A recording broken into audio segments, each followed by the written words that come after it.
Hai setiap yang streaming, apa kabar? How are you doing? Selamat berjumpa lagi di Mutiara Malam. So sebelum kita memulakan firman, kita akan berdoa bersama. So let's pray together. Ya Bapa di syurga, kami serahkan streaming malam ini kepada Engkau Tuhan. Biar Engkau campur tangan, biar Engkau mengurapi hamba-Mu yang akan menyampaikan firman, supaya setiap firman dan saya percaya setiap firman yang saya sampaikan akan mencapai tujuan yang sudah Engkau tetapkan. Biar setiap kita mempunyai hati yang terbuka kepada Engkau, dan firman itu akan jatuh di tanah yang subur, supaya setiap kita terus bertumbuh di dalam iman. Terima kasih Tuhan, dalam nama Tuhan Yesus. Semua katakan amin. Shalom semua ya. So kita akan mula malam ni satu topik, yaitu tentang pursue the divine. Pursue the divine juga bermaksud bahawa kerja yang ilahi. Kerja yang ilahi ya, pursue the divine. So mengapa saya mau share tentang topik berkenaan tentang pursue the divine? Karena seringkali manusia tidak sadar, atau manusia sangat lalai terhadap setiap dosa yang mereka lakukan. They are very ignorant, karena hidup mereka tidak sungguh-sungguh. Sampai mungkin ada yang tanya bahawa apanya dosa? Not important lah, pastor. Dosa itu tidak serius lah, pastor. Tapi dan setengah bahkan mengatakan bahawa Tuhan tetap mengasihi saya. It's true. Memang betul bahawa Tuhan tetap mengasihi kita sebagai ciptaan Dia. God really love you and me. Dan Tuhan sangat, tapi satu bahagian di mana Anda harus mengerti bahawa Tuhan sangat membenci dosa. Kita tak bisa lalai, kita tak bisa tidak sungguh-sungguh terhadap dosa. Karena kita tahu bahawa dosa memisahkan kita dari hadirat Tuhan. Mau dipisahkan dari Tuhan, mau dibuang ke lautan api, Anda tanya saja sebenarnya. Itulah sebab mari kita belajar untuk kerja yang ilahi. Satu bagian di mana kita tahu bahawa Tuhan Yesus datang sangat mengasihi kita, di mana Dia mati di atas kayu salib untuk semua dosa pelanggaran kita di atas kayu salib. Tapi satu bagian juga ingat bahawa Tuhan akan datang kali kedua, di mana Tuhan Yesus kita akan menghakimi setiap kita. Dia akan datang sebagai hakim. So mari kita belajar bahawa sangat penting kita mengerti tentang kebenaran ini. Tuhan kita ya Tuhan yang Tuhan pengasih. Agape love, penuh dengan agape love. Kasih yang tidak terbatas. Tapi satu sisi juga Tuhan kita ya Tuhan yang hakim. God is our judge as well. So itu sebab sangat penting di mana kita harus pegang bagian itu bahawa jangan hanya mau disayangi saja, ya. Jangan hanya mau yang baik saja. Jangan hanya mau yang baik saja di dalam hidup kita. Di mana kita tidak mau belajar, kita tidak mau bertumbuh. Jangan sampai satu bagian di mana kita sudah ditolak oleh Tuhan. Karena itu sebenarnya kebenaran, kita harus mengerti. Satu bagian Tuhan mengasihi, tapi satu bagian Tuhan juga ya seorang hakim.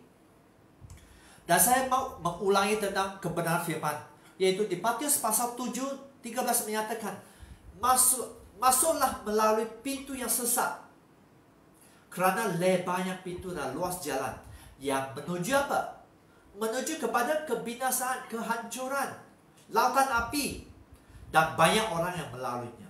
Di sini ingat, banyak orang, bukan sedikit tapi banyak orang. Itulah sebab walaupun Anda mungkin beribadah, walaupun Anda mungkin pergi ke gereja, walaupun Anda mungkin sedang streaming, tapi mari kita menjagakan hidup kita. Karena di sini, kalau kita tidak mau dididik, kalau kita tidak mau disiplin oleh Tuhan, kita ikuti pintu yang lebar, jalan yang luas, Karena itu akan membawa kita ke neraka. Tapi ayat 14 menyatakan kerana sesaknya pintu dan sempitnya jalan yang menuju ke kehidupan. Di sini firman akan menuntun Anda kepada kehidupan. Belajarlah untuk tunduk kepada firman. Belajarlah untuk menjadi pelaku firman. Dan di sini firman menyatakan bahawa sedikit orang yang mendapatkannya. Untuk setiap streaming mungkin Anda tidak percaya. Well, it's your choice. Roh Kudus tidak pernah akan memaksa Anda. Itulah sebab Anda diberi pilihan. Pilihan ke syurga atau pilihan dibuang ke lautan api di neraka. Itu pilihan Anda sebelum Anda dipanggil Tuhan. Ya, so mari kita belajar untuk ikuti pintu yang sesak dan jalan sempit. Karena itu satu-satunya jalan yang membawa kita kepada kehidupan, ke syurga. Dan seorang hamba Tuhan C.S. Lewis di dalam buku dia Mere Christianity menyatakan, a moderately bad man knows he is not very good. A thoroughly bad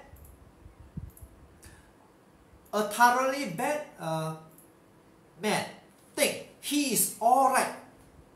So bisa bayangkan, a moderate bad man, orang yang cukup jahat tahu bahawa dia tidak terlalu baik.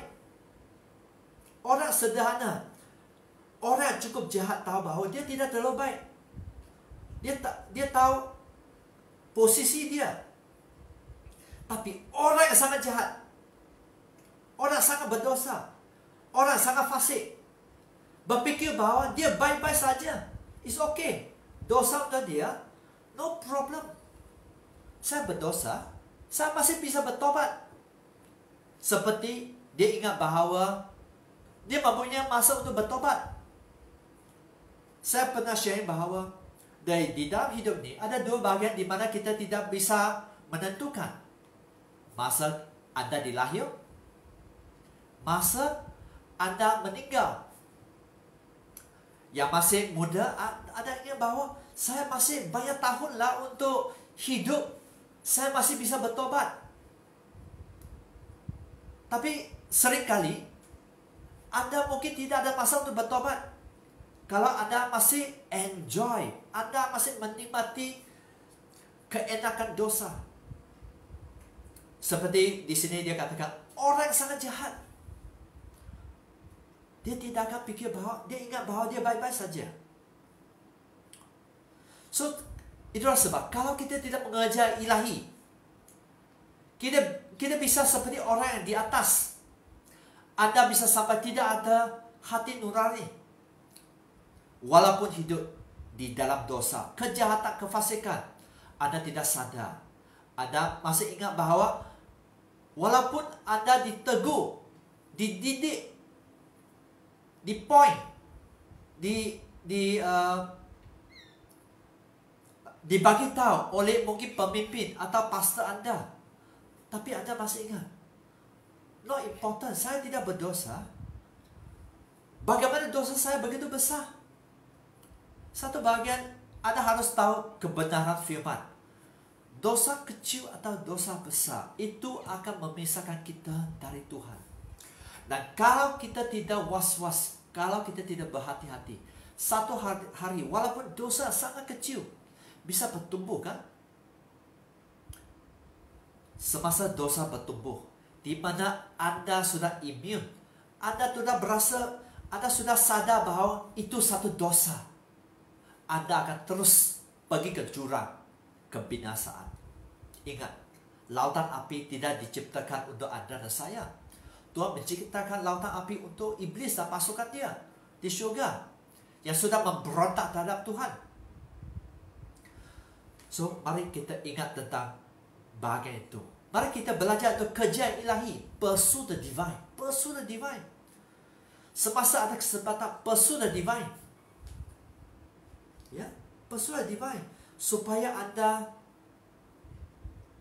bisa aman di dalam Tuhan. So malam ni saya akan share berapa bahagian, berapa firman saja. Pertama, anda mungkin sudah sangat biasa dengan firman ini, iaitu Matius pasal 6:33 menyatakan, tetapi carilah dahulu kerajaan Allah dan kebenarannya. Ini carilah maksud satu perintah. Mungkin anda pernah dengar dari saya juga. Satu perintah di mana Tuhan perintahkan kita untuk usahakan dulu. Di dalam satu versi bahasa Inggeris, Phillips Version menyatakan, set your heart first. Anda harus aturkan hatimu dulu. Anda harus mengatur hati. Kalau Anda tidak mengatur hati, iblis akan mengatur dia. Dan Anda akan dijerat. Lama-kelamaan, Anda akan tidak sadar. Anda akan tidak ada hati nurani bahwa itu satu pelanggaran, itu satu dosa. Itu satu kefasikan di mata Tuhan. Carilah dahulu kerajaan Allah, di mana Anda mengizinkan Tuhan memerintah di atas hidup Anda. Anda harus mengutamakan Dia dan kebenaran Dia. Anda harus melakukan kebenaran Tuhan. Anda harus turuti kehendak-Nya. Maka semuanya itu akan ditambahkan kepadamu. Semua yang Anda butuhkan, semua itu akan diberi kepada engkau. Firman yang sangat sederhana, tapi satu kebenaran. Ayat 34 menyatakan, sebab itu janganlah kamu khawatir akan hari esok. Di sini satu perintah, janganlah. Tuhan katakan kepada Anda, jangan, don't, please don't. Satu perintah, don't, jangan khawatir. Tuhan mengingatkan kita, ya, karena esok pun Tuhan akan memelihara Anda. Itu janji dari Tuhan.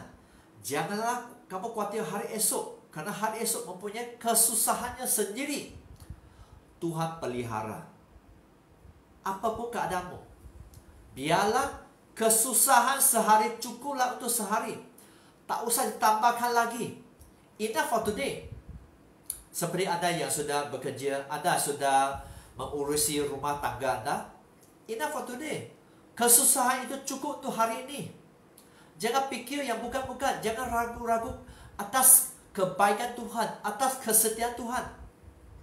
Tuhan sangat setia. Tapi satu bahagian, mari juga bahwa hidupi firman. Andalkan Tuhan.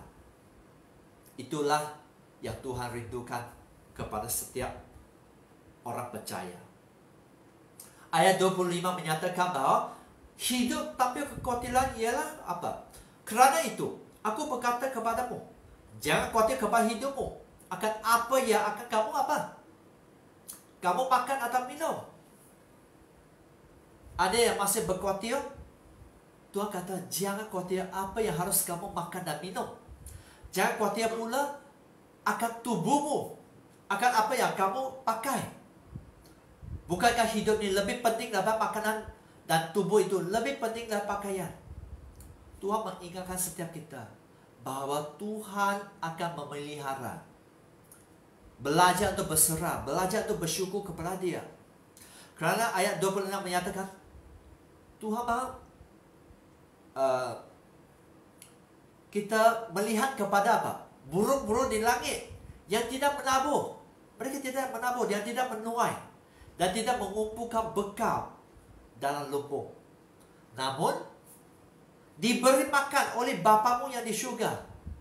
So di sini mari kita bisa lihat bagaimana Tuhan memelihara burung yang tidak menabur, bercucuk tanah dan sebagainya, yang tidak mengumpulkan bekalan makanan mereka. Dan juga setiap tumbuh-tumbuhan yang tidak menabur, yang tidak mengumpulkan untuk hidup mereka, setiap tumbuhan, Tuhan masih bisa memberi apa? Memberi sinar matahari. Tuhan masih bisa memberi air kepada mereka. Tuhan pelihara. Lihat burung, lihat setiap tumbuh-tumbuhan, di bagaimana Tuhan memelihara mereka. Bukankah kamu, Tuhan mau mencabar kita? Bukankah kamu jauh lebih melebihi burung-burung itu? Bukanlah kamu jauh lebih penting daripada tumbuh-tumbuhan itu? Jangan khawatir. Itu firman, itu kebenaran. Jangan khawatir. Seterusnya, mari kita juga lihat mengapa kita kerja yang ilahi sangat penting. Di Kolose pasal 3 ayat 1 menyatakan, kerana itu, kalau kamu dibangkitkan bersama dengan Kristus. Kerana itu, kalau kamu dibangkitkan bersama dengan Kristus. Maksud, Anda sudah dihidupkan kembali bersama dengan Kristus. Carilah perkara yang di atas. Tuhan mengingatkan setiap kita bahwa berusaha untuk mendapat, berusaha untuk menerima hal-hal yang syurgawi. Tuhan mau kita arahkanlah pandangan Anda kepada harta kekayaan dan sukacita yang di syurga. Tetap fokus kepada Tuhan. Tuhan mau kita arahkan kepada Dia. Seperti Petrus. Jika Anda masih ingat, Petrus bisa berjalan di atas air kerana dia arahkan kepada pandangannya kepada Kristus yang berjalan di atas air. Tapi semasa dia tidak mengarahkan, semasa dia tidak fokus kepada Tuhan, dia tenggelam, dia mulai tenggelam. Sampai dia harus berseru kepada Tuhan. Tuhan tolong. Mari kita belajar arahkan. Carilah perkara yang di atas. Carilah Tuhan dulu. Di mana Kristus ada. Yang sedang duduk di sebelah kanan Allah. Ingat bahwa Tuhan Yesus mati di atas kayu salib lebih daripada 2000 tahun lalu untuk dosa Anda dan saya. Tapi ingat, hari ketiga Tuhan sudah bangkit. Tuhan sudah duduk di sebelah kanan Allah Bapa. Kristus Yesus sedang memerintah bersama dengan Allah Bapa kita. Di tempat kemuliaan, di tempat kekuasaan, di tempat yang paling terhormat di syurga. Di tempat yang paling tinggi di syurga. Itulah Allah kita. Dia Allah yang hidup. Dia bukan Allah yang mati. Seperti banyak agama yang lain. Tuhan Yesus satu-satu yang dirakam di dalam firman bahwa dia Tuhan yang hidup. Tidak ada seorang pun yang bisa klaim bahwa dia masih hidup. Walaupun dia pendiri agama-agama apapun. Tapi Tuhan Yesus, Tuhan Kristus, ya Tuhan yang hidup. Itulah sebab Anda bisa percaya bahwa dia sudah menyediakan satu tempat untuk Anda yang sedia menerima dia sebagai juru selamat. Versi message bahasa Inggris menyatakan, so if you are serious about living this new resurrection life, sebagai orang percaya, Anda harus serius. Anda harus sungguh-sungguh kepada dia. Bahwa dia hidup dengan kuasa, bahwa Anda bisa hidup dengan kuasa kebangkitan yang sudah Tuhan bagi. Otoritas Tuhan sudah diberi kepada anak-anak dia. Dan seterusnya berkata, act like it. Pursue the things over which Christ preside. Pursue maksud bahwa kejar. Tuhan mau kita kejar. Kejar yang ilahi. Pursue the divine. Ayat 2 menyatakan, pikirkanlah perkara yang di atas. Ingat di sini, Tuhan ingatkan satu perintah, pikirkan yang di atas, perkara yang di atas.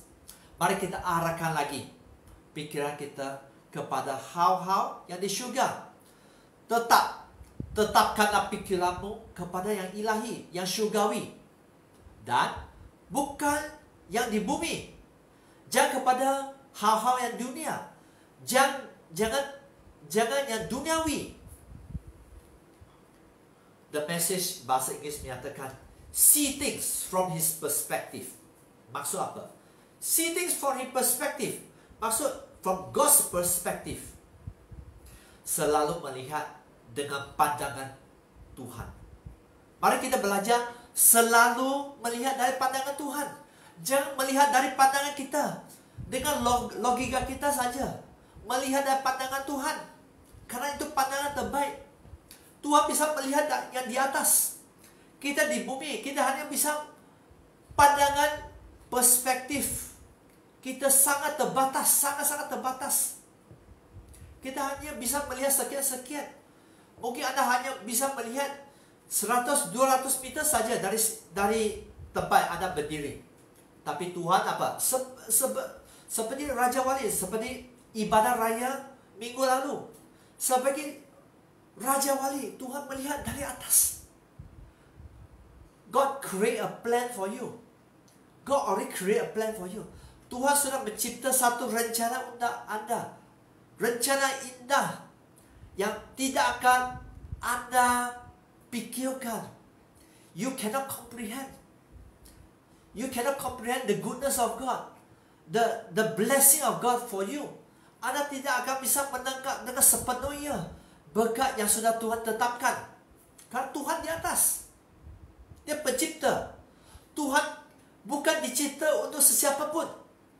Tuhan Allah kita pencipta bumi dan syurga, pencipta bumi dan langit. Ingat, Anda dan saya hanya ciptaan Dia saja, sangat terbatas. IQ kita sangat terbatas. Sumber pemikiran kita sangat terbatas. Sumber hikmat kita sangat terbatas jika dibandingkan dengan Allah kita. Seperti Yesaya pasal 55 ayat 8 dan 9. Pikiran kita tidak terlalu tinggi jika dibandingkan dengan pikiran yang dari Tuhan kita. Ya. Dan ayat 3 menyatakan, Kolose pasal 3 ayat 3 menyatakan, sebab kamu telah mati dan hidupmu tersembunyi bersama dengan Kristus di dalam Allah. Apabila Kristus yang adalah hidup kita menyatakan diri kelak, kamu pun akan menyatakan diri bersama dengan Dia dalam kemuliaan. Ingat, satu hari Anda akan bersama dengan Tuhan Yesus. Ayat 5 menyatakan, kerana itu matikanlah. Satu perintah, matikanlah apa? Matikanlah dalam dirimu segala sesuatu yang duniawi. Matikan. Kill off. Setiap yang duniawi. Every thing there is. Setiap yang duniawi. Buangkan. Tuhan mau kita buangkan. Padamkan segala sesuatu yang duniawi. Yang sesuatu yang penuh dengan dosa. Yaitu apa? Pencabulan. Perzinahan. Maksud perzinahan. Kenajisan. Hal-hal yang tidak senonoh. Semua kecemaran, semua kenajisan, hawa nafsu, nafsu jahat, keinginan jahat, keinginan memalukan, kezaliman, dan juga keserakahan yang sama dengan penyembahan berhala. Ingat, Tuhan tidak mahu kita memuja. Tuhan tidak mahu kita tamak kepada barang-barang yang mewah di dalam hidup ini. Tuhan tidak mahu kita fokus kepada hal-hal mewah. Banglo Anda, kereta Anda, makanan yang mewah dan sebagainya. Bukan Tuhan tidak mahu kita menikmati.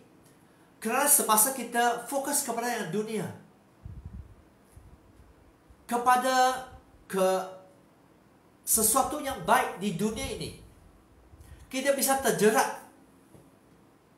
Kalau kita terlalu fokus kepada hidup ini, kekayaan, promosi, posisi, kehormatan dan sebagainya. Tuhan tidak mahu kita mengajar begitu.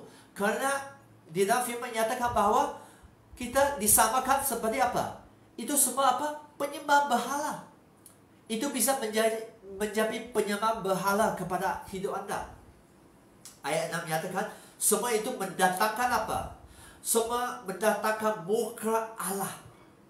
Semua itu akan membangkitkan, membuat Allah sangat marah atas orang-orang durhaka, atas orang-orang yang tidak taat. Ingat, jangan inginkan semuanya duniawi. Things of the world. Perzinahan, pencabulan, kenajisan, hawa nafsu, nafsu jahat, dan juga hal-hal yang mewah, barang-barang mewah. Karena itu Tuhan bisa sangat murka, Tuhan bisa sangat marah. Kerana apa? Kerana Anda bisa menyimpang dari Tuhan. Anda bisa menjadi yang dahulu mungkin taat, setia kepada Tuhan. Anda sudah dipesong, terjerat kepada semua kedagingan, tidak lagi beribadah kepada Tuhan. Ayat 7 menyatakan, dahulu kamu juga melakukan hal-hal itu ketika kamu hidup di dalamnya. Tetapi sekarang Tuhan lagi mengingatkan semua, buanglah semua ini. Apakah? Tuhan mau kita menanggalkan semua ini. Tuhan mau kita meninggalkan semua yang duniawi, kedagingan ini, yaitu yang marah, amarah kita, yang geram, kejahatan, mengamuk, atau mempunyai perasaan benci terhadap yang lain, kebencian, dendam. Itu Tuhan yang tidak mau. Jangan hanya membenci, jangan kepahitan, benci, fitnah, sumpah serapah, melakukan atau mengatakan yang menyakitkan yang orang lain. Sebenarnya saya tidak fokus kepada ini semasa saya menyediakan firman ini. Tapi semasa saya menggali firman, semua ini keluar. Semua contohnya amarah, geram, kejahatan, fitnah, ya, sumpah serapah, melakukan atau menyatakan sesuatu yang menyakitkan orang lain, kata-kata kotor keluar dari mulut kita, ya, kata-kata contoh caci maki atau perkataan kotor, perkataan yang keji. Ingat, itu tidak berkenan di mata Tuhan. Tuhan tidak senang hati. Ayat 9 menyatakan, di Kolose pasal 3 ayat 9 menyatakan, jangan lagi kamu saling mendustai, saling berbohong sesama. Tuhan tidak mau kita saling membohong, berdusta. Karena kamu telah menanggalkan, Tuhan mengingatkan kita bahwa Anda dan saya telah menanggalkan manusia lama. Anda sudah dibarui serta kelakuannya. Jangan lagi hidup yang lama, segala kejahatan, segala sifatnya. Tuhan mau kita lepaskan, Tuhan mau kita matikan, Tuhan mau kita lenyapkan semua ini. Jauhkan semua ini. Jangan lagi, Tuhan ingatkan, jangan lagi, buangkan lagi, tinggalkan semua ini. Ayat 10 menyatakan, dan telah mengenakan manusia baru. Tuhan ingatkan kita bahwa apa? Tuhan sudah memberi kita hidup yang baru. Tuhan mau kita memulai sesuatu yang baru, mulai hidup baru, menjalani hidup yang sama sekali yang baru. Begin with new things. God wants us to begin new things. Yang terus-menerus dibarui untuk memperoleh pengetahuan yang benar. So, Tuhan mau kita terus belajar, terus mau dididik, terus mendalami firman Dia. Dan Tuhan mau kita terus berusaha supaya kita serupa seperti Kristus menurut gambar kaliknya, menuruti rupanya, supaya sampai kita menjadi sempurna. Ingat, Tuhan selalu mau kita bertumbuh. Bagi tahu yang orang di sebelah, Tuhan mau Anda terus bertumbuh. Tuhan mau Anda terus bertumbuh. Jangan berhenti bertumbuh. Di masa Anda berhenti bertumbuh, Anda sebenarnya sedang berdepan dengan iblis yang akan sangat senang menjerat Anda. Sama ada kita maju atau kita untung. Hanya dua bagian saja di dalam hidup ini. Maju atau untung. Hidup berkenan dengan Tuhan atau hidup di dalam duniawi. Hidup duniawi bermaksud bahwa Anda hidup mengikut hawa nafsu Anda. Anda lebih mencintai, lebih menikmati hawa nafsu. So, bagaimana Anda bisa mengejar yang ilahi? Sangat sederhana sebenarnya. Anda sudah tahu, saya hanya mengingatkan Anda saja. Mencari. Bagaimana Anda bisa kerja yang ilahi. Mencari. Seperti Matius pasal 6:33 menyatakan. Tetapi carilah dahulu kerajaan Allah dan kebenarannya. Maka semuanya akan ditambahkan kepadamu. Kolose pasal 3:1 menyatakan, saya ingat Anda lagi. Karena itu, kalau kamu dibangkitkan bersama dengan Kristus, carilah. Ingat. Di Matius 6:33 katakan, carilah. Di Kolose pasal 3 ayat 1 menyatakan, carilah perkara yang di atas, di mana Kristus ada, duduk di sebelah kanan Allah. Apa maksudnya carilah? Apa maksud mencari? Harus ada usaha di bagian Anda. Hanya keselamatan yang gratis diberi oleh Tuhan Yesus. Dengan iman Anda terima keselamatan. Tapi yang lain, termasuk untuk mengejar ilahi, Anda harus mengusahakan. Anda harus memberi waktu. Anda harus pikirkan yang ilahi. So, tanya orang di sebelah, apakah Anda memberi waktu kepada Tuhan? Atau Anda terlalu sibuk sampai tidak ada waktu untuk Tuhan? Ya, pastor, saya sangat sibuk, tak ada waktunya. Masa saya sudah membuka mata setiap pagi? Saya sudah tak ada waktu. Saya harus berlari. Saya harus cepat-cepat makan. Saya harus terus pergi bekerja, mengurusi pekerjaan saya, mengurusi usaha saya dan sebagainya. Dan saya harus menjaga anak saya dan sebagainya. Saya tidak ada waktu. Mengapa Anda harus terlalu sibuk? Kalau Anda terlalu sibuk, Anda tidak memberi waktu. Apa yang berlaku ialah Anda sedang mencari masalah sendiri sebenarnya. Karena semua ini harus diusahakan. Mengejar yang ilahi harus diusahakan. No shortcut. Tidak ada sesiapa pun yang bisa menolong Anda. You have to do yourself. Bagi yang sebelah, you have to do yourself. Anda harus memberi waktu kepada pencipta Anda. Ingat, mencari Dia, supaya Anda bisa kerja yang ilahi. Yang kedua, bagaimana Anda bisa mengejar yang ilahi? Hidup fokus. Hidup fokus kepada Tuhan. Mempunyai komitmen. Di Kolose pasal 3 ayat 2 menyatakan, pikirkanlah perkara yang di atas, bukan yang di bumi. Bukan bahwa Anda abaikan pekerjaan Anda. Bukan bahwa Anda tidak mengurusi anak-anak Anda atau suami atau istri Anda. Bukan bahwa Anda tidak belajar. Bukan. Tapi fokus. Tuhan mau kita memberi lebih banyak waktu. Fokus, pikirkan yang ilahi, yang di atas. Tuhan mau kita arahkan. Tuhan mau kita tetapkan pikiran kita kepada yang di syurga.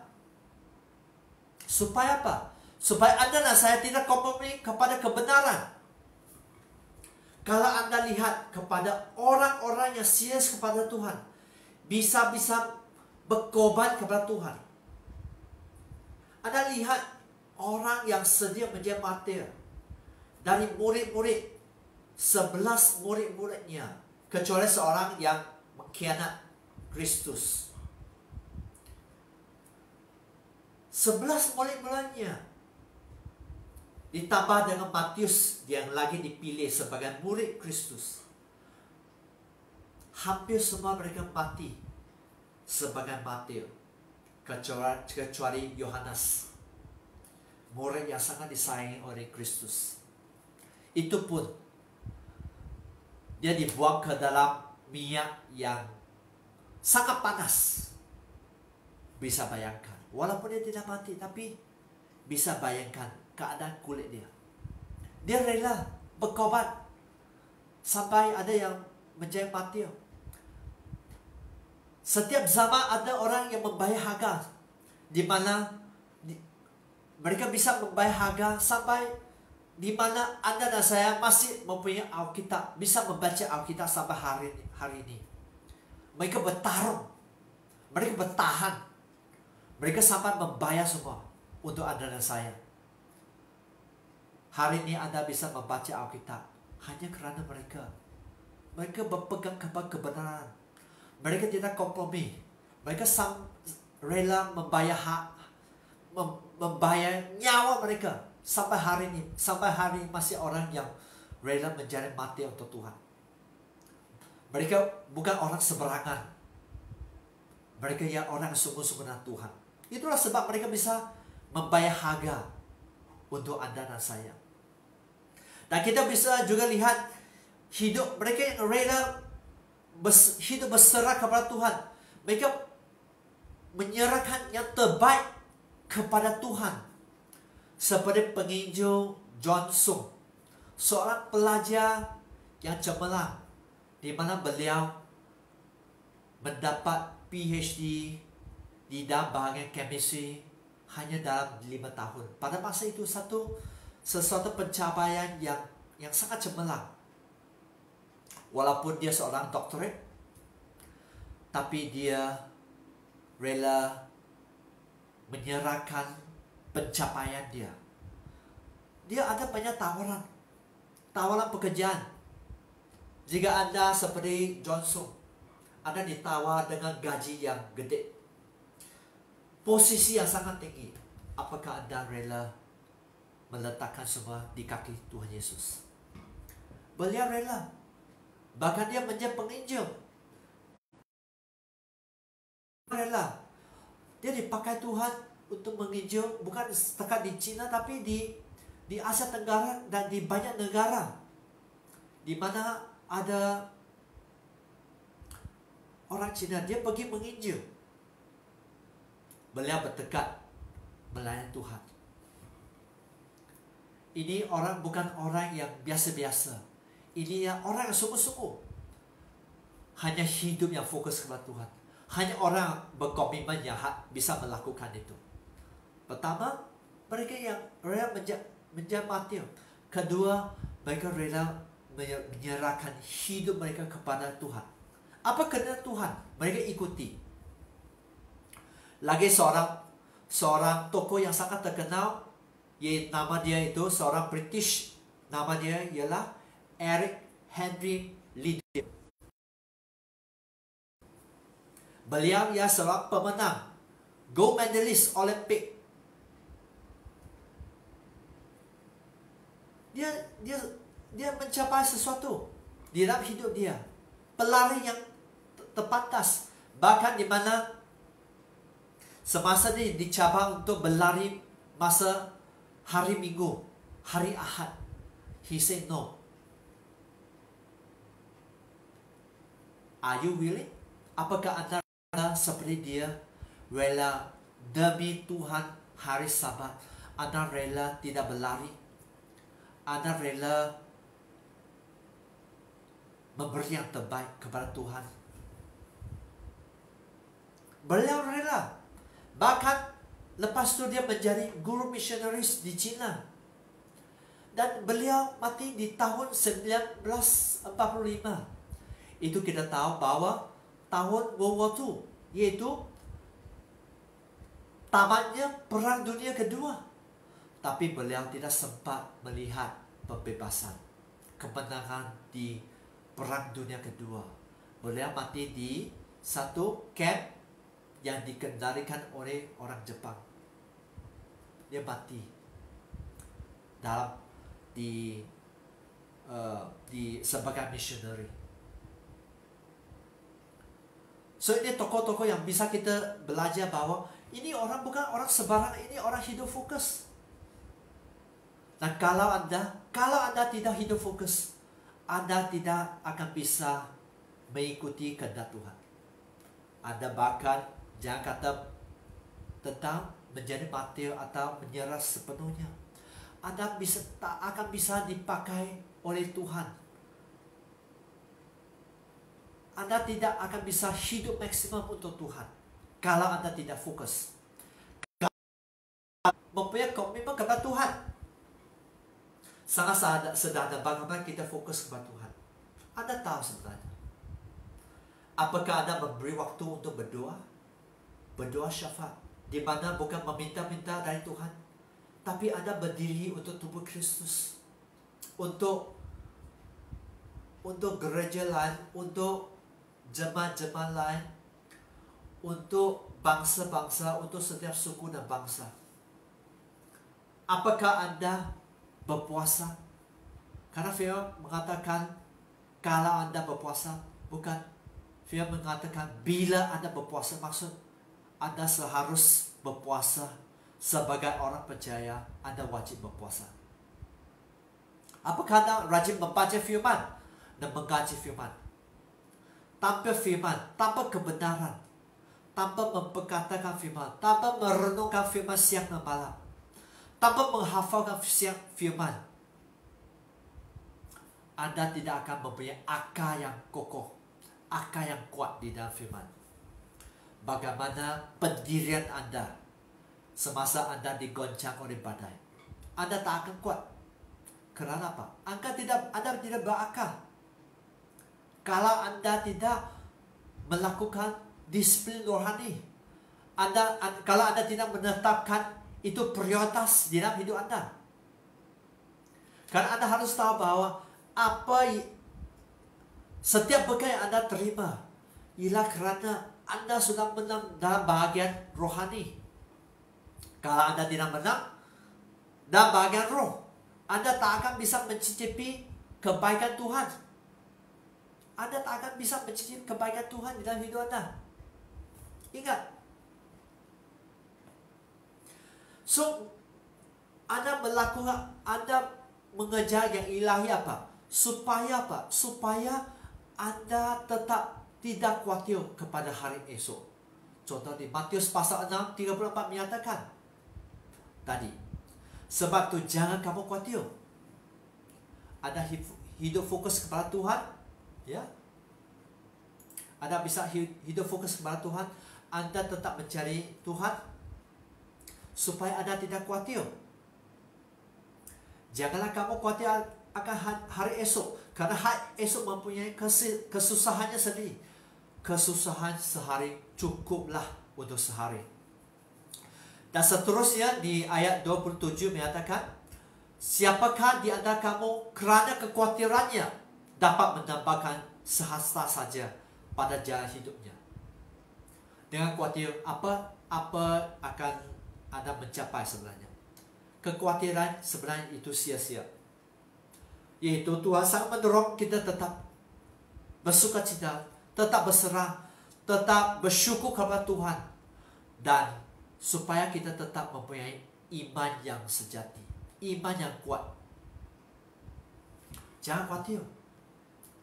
Bangunan iman Anda di Ibrani pasal 11 ayat 1 menyatakan, iman adalah 2 poin saja. Iman adalah dasar dari segala yang kita harapkan. Iman ialah sesuatu yang kita harapkan dan bukti dari segala sesuatu yang kita tidak lihat. Dasar yang kita harapkan, tapi bukti yang belum kita lihat, itulah iman. Kalau kita sudah lihat, apalah iman? Kalau Anda sudah ada sesuatu, contohnya Anda sudah ada pekerjaan, apalah iman? Apalah iman untuk yang lebih baik? Tak ada. Itu tidak memerlukan iman. Imannya sesuatu yang kita harapkan, tapi belum kita mendapati. Dan di ayat 6 menyatakan, Ibrani pasal 11 ayat 6 menyatakan, tetapi tanpa iman. Di sini ingat ya, tanpa iman tidak mungkin orang berkenan kepada Allah. Tanpa iman. Begitulah penting iman di mata Tuhan. Iman harus senantiasa dijaga. Iman harus dipelihara. Bahkan iman harus dibangun. Anda harus membangun roh Anda. Karena orang yang tidak ada iman, apa? Tidak mungkin orang berkenan kepada Allah. Tidak mungkin Anda menyenangkan hati Tuhan. Jika Anda tidak beriman, mustahillah diperkenan kepada Tuhan Anda. Ingat, Anda tidak beriman, Tuhan tidak senang hati. Tangkap kebenaran ini. Mari bangun iman kita. Sebab barang siapa berpaling kepada Allah, ia harus percaya bahwa Allah ada dan bahwa Allah memberi upah kepada orang yang sungguh-sungguh mencari Dia. Di sini sungguh-sungguh sangat penting. Ingat bahwa barang siapa berpaling kepada Tuhan, sesiapa yang menghampiri, yang mau mendekati Tuhan, dia harus apa? Dia harus percaya kepada Allah. Dia wajib meyakini, mengimani bahwa Allah memberi upah, Allah memberi balasan, Allah memberkati Anda kepada orang yang sungguh-sungguh mencari Dia. Kalau iman Anda mungkin belum terlalu kuat, bangunlah. Mau hidup Anda diberkati. Karena orang tidak beriman, tidak berkenan. Kalau Tuhan tidak berkenan, bagaimana Tuhan memberkati? Bagaimana Tuhan memerintahkan berkat ke atas hidup Anda dan keluarga Anda? How? If you don't have faith. Karena mengikut iman Anda. Di Matius pasal 9 ayat 29 menyatakan, mengikut iman Anda, Tuhan memberkati. Kalau Anda tidak mempunyai iman, how you receive the blessing? Bagaimana Anda menerima berkat yang sudah Tuhan tetapkan? Mari pikirkan, mari renungkan firman ini. Ayat 7 menyatakan, ayat 7 dan 8 menyatakan tentang kehidupan iman Nuh dan Abraham. Ayat 7 menyatakan tentang Nuh dengan petunjuk Allah tentang sesuatu yang belum kelihatan. Ingat di sini, Nuh belum melihat apa yang Tuhan akan kerjakan, tapi dia tetap percaya dengan taat. Di sini ketaatan sangat penting. Iman juga menunjukkan ketaatan, kesetiaan. Anda tidak akan mempunyai iman tanpa ketaatan, tanpa kesetiaan kepada Tuhan, tanpa ketundukan kepada firman Tuhan. You don't have any faith. I would say you don't have any faith if you don't, jika Anda tidak taat kepada firman, jika Anda tidak setia kepada firman, you don't have faith. Iman Anda hanya sedikit. Ingat, orang iman sedikit, iman kecil ialah apa? Tuhan tidak berkenan. Kalau Tuhan tidak berkenan, bagaimana Anda menerima berkat dari Tuhan? Ingat, Nuh tanpa melihat, dia tetap taat. Belajarlah dari Nuh, ya, setiap kita. Dia taat mempersiapkan Bahtera untuk menyelamatkan keluarganya. Kalau Nuh tidak membangun Bahtera, apakah seluruh keluarga dia akan diselamatkan? No. Orang yang tidak taat akan mengalami banyak kehancuran, malapetaka dan sebagainya. Ada yang orang bebal, orang yang jauh dari Tuhan, orang tidak dengar, tidak mau mendengar, walaupun dia mengenal kebenaran firman, dia tidak mau mendengar, dia tidak mau melakukan firman.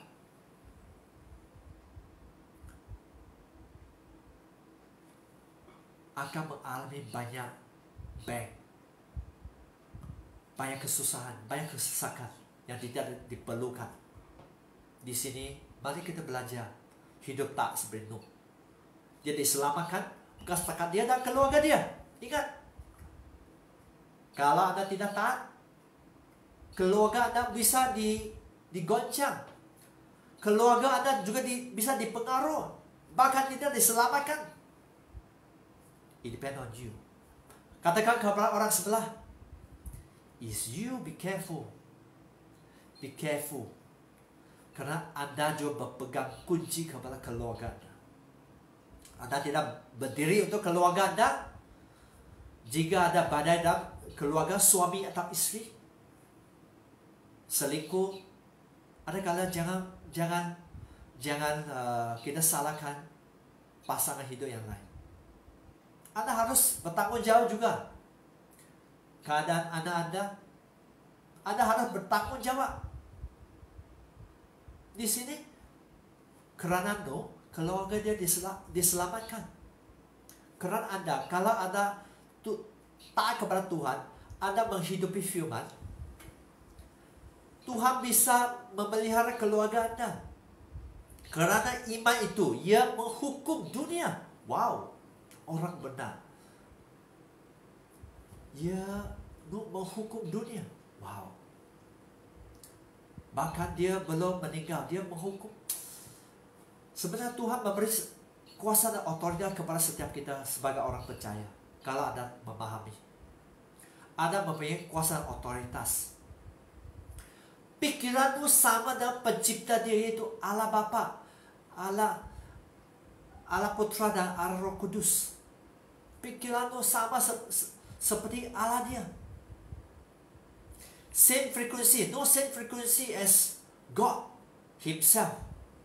Ingat, if you are not same frequency, jika Anda tak bisa menangkap pandangan dari Tuhan, Anda sangat rugi sebenarnya. Anda sangat rugi.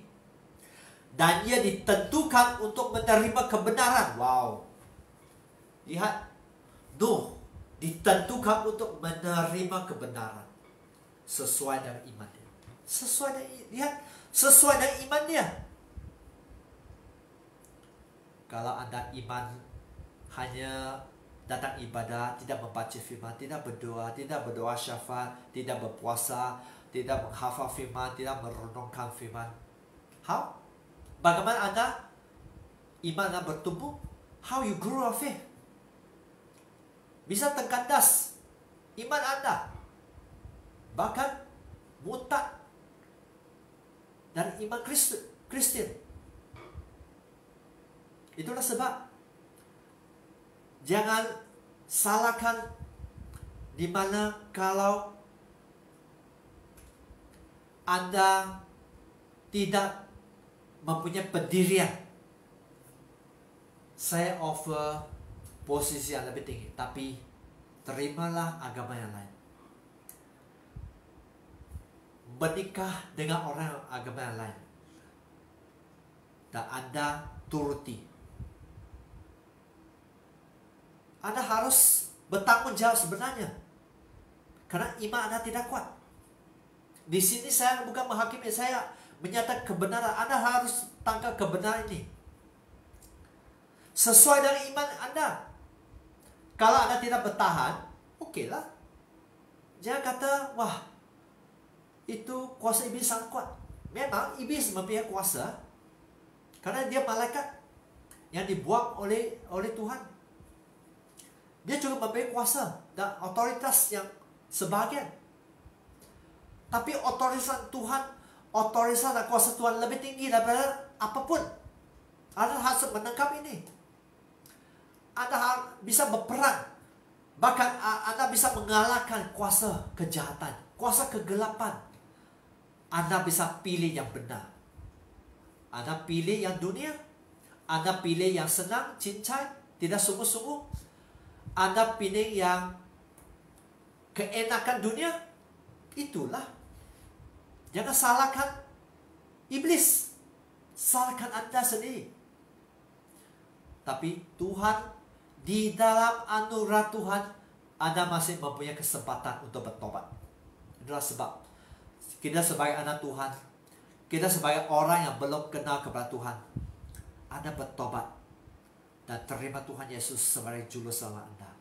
Dan Anda akan diselamatkan mengikut iman Anda. Bukan kerja Anda, bukan Anda yang layak, bukan kelayakan Anda, bukan posisi Anda, bukan berapa wang persembahan dan persepuluhan Anda bagi, tapi dalam bagian keselamatan ialah gratis, diberi Tuhan. Anda hanya perlu mengimani dan terima dia, Tuhan Yesus Kristus, sebagai Tuhan dan Juru Selamat Anda. Tapi yang lain Anda harus bayar. Anda harus mengusahakan. Anda harus sungguh-sungguh dengan Tuhan. Anda tak boleh cincai. Anda harus beribadah. Semasa ada kesempatan beribadah, bergereja, pergi ibadah. Jangan hanya streaming saja. Kalau masa SOP, okey. Masa MCO, okey. Tapi ada kesempatan, mari kita pilih yang ilahi. Kejar yang ilahi.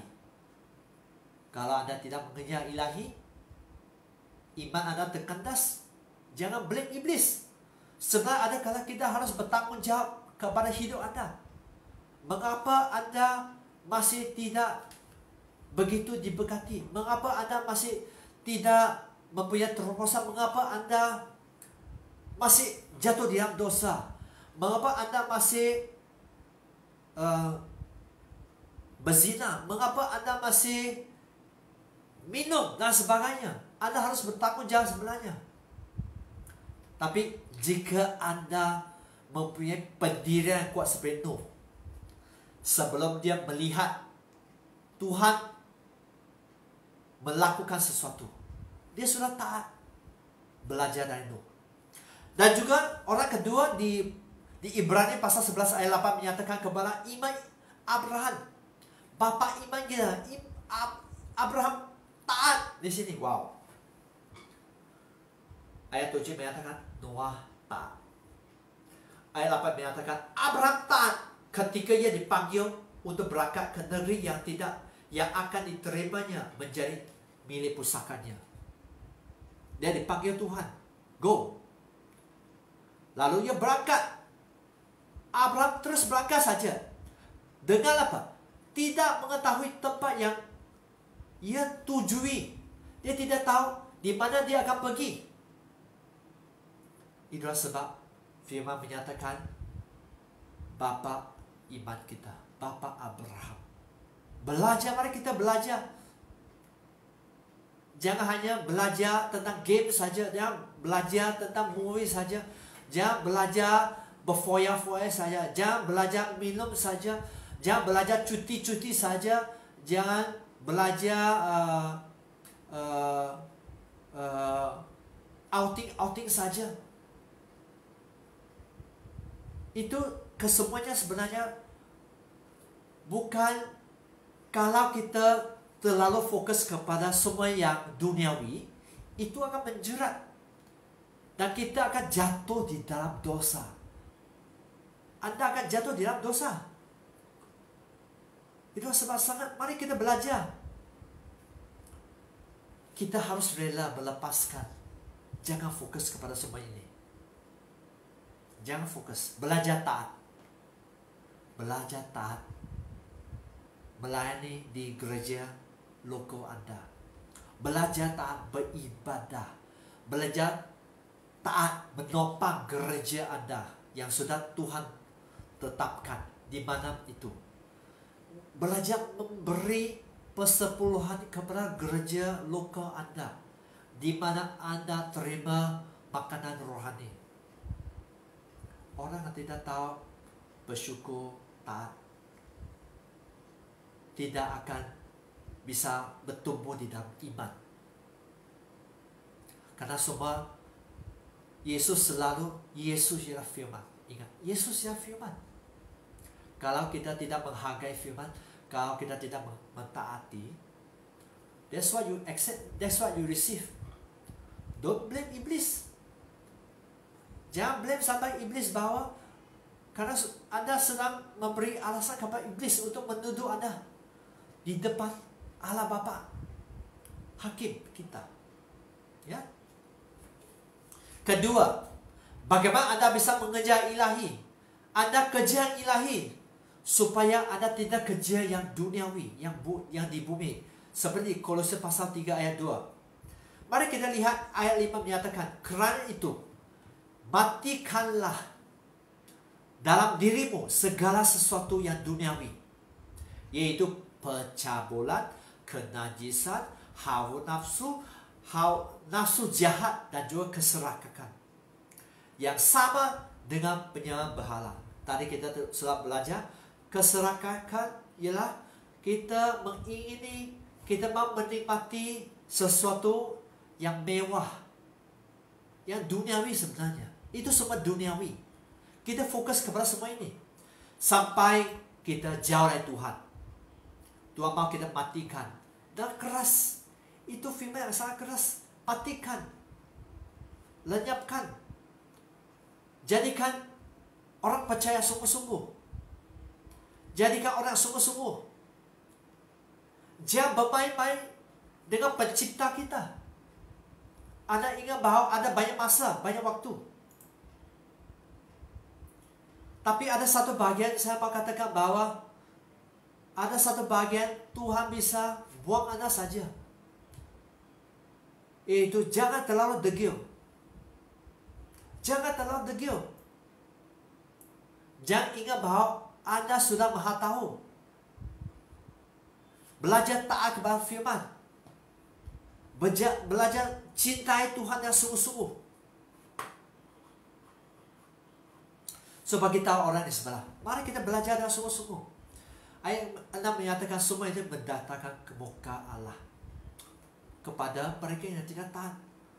Tuhan bisa murka, Tuhan bisa marah,